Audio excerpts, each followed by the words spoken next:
성령님, 좋은 아침입니다. 이 시간 성령님을 초청합니다. 오늘도 내 안에 오셔서 하나님을 기쁘시게 해드릴 것을 소원하게 해주세요. 오늘 말씀을 통해 구체적으로 무엇을 해야 할지를 깨닫게 해주세요. 깨달은 것을 삶 속에서 실천할 수 있도록 도와주세요. 아멘. 오늘 함께 나누실 하나님 말씀은 누가복음 15장 1절에서 32절까지의 말씀을 보시겠습니다. 누가복음 15장에는 세 개의 비유가 나옵니다. 이 비유들은 잃어버린 영혼에 대한 아버지 하나님의 사랑이라고 하는 주제를 강조하기 위해서 예수님께서 가르쳐 주신 소중한 말씀입니다. 첫 번째 비유는 잃어버린 한 마리 양의 비유로서 4절에서 7절까지이고, 두 번째 비유는 잃어버린 드라크마 비유인데 8절에서 10절까지입니다. 그리고 세 번째 비유는 탕자의 비유로 유명한 잃어버린 아들에 대한 그런 비유로서 11절에서 32절까지입니다. 잃어버렸다가 되찾는다는 비유를 왜 예수님께서 말씀하셨을까요? 그 이유는 예수님 시대의 사회적으로나 종교적으로나 주류를 형성하면서 정통이라고 알려진 사람들의 생각과 예수님의 가르침이 매우 달랐기 때문입니다. 1절, 2절입니다. 모든 세리와 죄인들이 말씀을 들으러 가까이 나오니 바리새인과 서기관들이 수군거려 이르되 이 사람이 죄인을 영접하고 음식을 같이 먹는다 하더라. 예수님의 말씀을 들으러 나온 사람들은 세리와 죄인들이었습니다. 여기서 죄인이라고 소개된 사람들은 당시의 종교적 율법을 지키지 않은 사람 또는 지키지 못하는 사람들인데, 세리와 장녀 그리고 유대인이 아닌 이방인들을 말하는 것입니다. 보통 이 사람들을 땅의 사람들이라고 불렀으며 불결한 사람으로 취급받았습니다. 바리새인이라는 단어의 뜻은 바로 이런 사람들과 구별되는 사람, 분리된 사람이라고 하는 말입니다. 현대 우리 시대의 언어로 표현한다면 저들은 상종하면 안 되는 무리라고 규정하고 그들을 왕따시키고 선을 그음으로써 자기 자신들을 보호하고 하나님을 더 잘 믿고 섬기려고 노력하는 사람들입니다. 바리새인들이 그렇게 하는 데는 이유가 있습니다. 죄를 지은 사람들은 심판을 받아야 마땅하고 하나님은 죄인의 죽음과 멸망을 기뻐하신다라고 하는 믿음을 가졌기 때문입니다. 그리고 자신들은 그런 부류의 사람과는 다르게 깨끗하고 고결하며 제대로 믿는 사람들, 즉 종교적인 열심을 가진 사람이라고 하는 자기의를 간직하고 있었습니다. 그러나 그들은 하나님의 공의만 생각했을 뿐 하나님의 사랑에 대해서는 무지하였습니다. 하나님의 아들 예수님께서 사람의 몸을 입고 이 땅에 오신 것은 하나님께서 죄인들의 죽음과 멸망을 기뻐하지 않으시고 죄인들이 돌아와 회개하면 크게 기뻐하시고 은혜로 영원한 생명을 주시려 함입니다.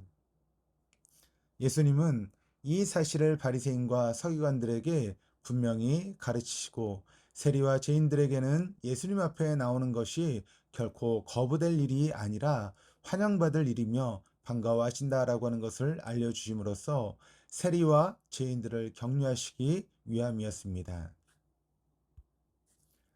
우리는 이 두 종류의 사람들 중에 어느 편에 속합니까?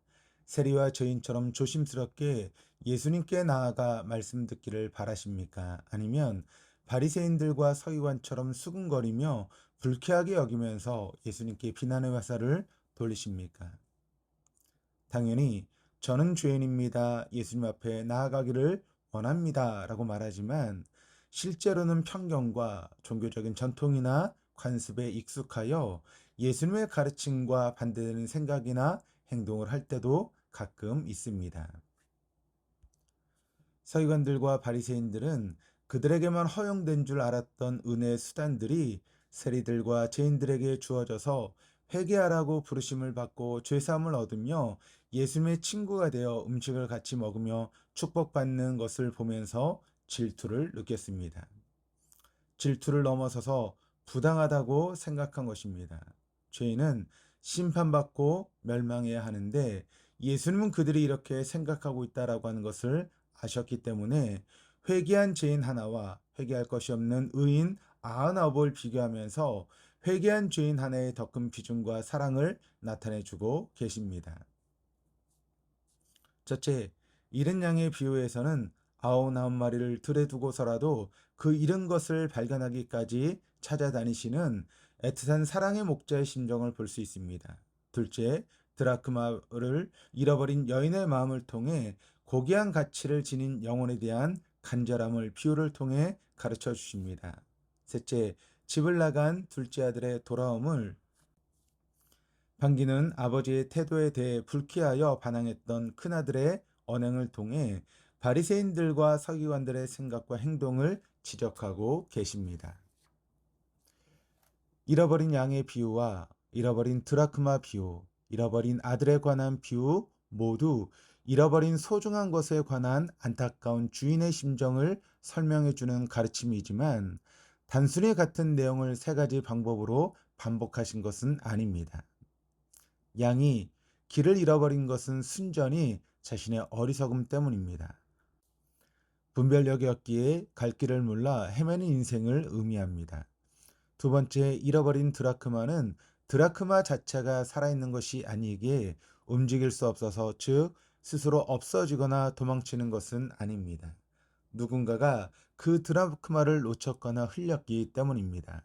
즉 자신의 과오에 의해서가 아니라 다른 사람, 다른 원인으로 인해서 어쩔 수 없이 잘못된 길로 이끌렸거나 숨겨져 잃어버리게 된 것입니다.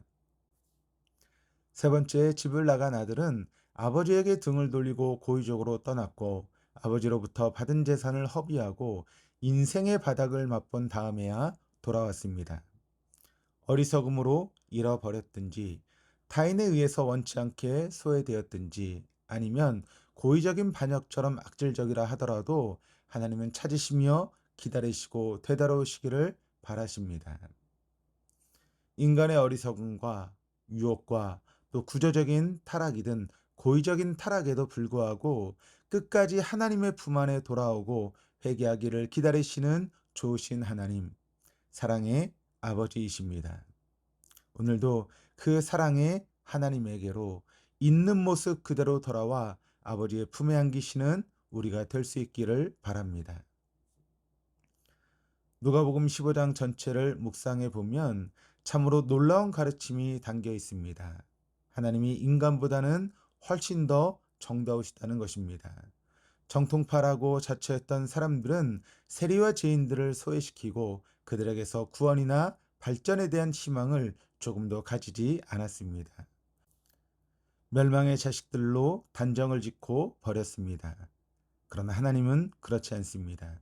사람들은 죄인에 대해 희망을 버렸지만 하나님 멀리 떠나 방황하는 사람들도, 스스로 자책하며 두려워하는 인생들도, 길을 잃고 갈 바를 알지 못하는 가여운 사람들까지도 찾아내시고 회개하게 하시며 영원한 생명, 하나님의 구원에 이르시기를 원하십니다.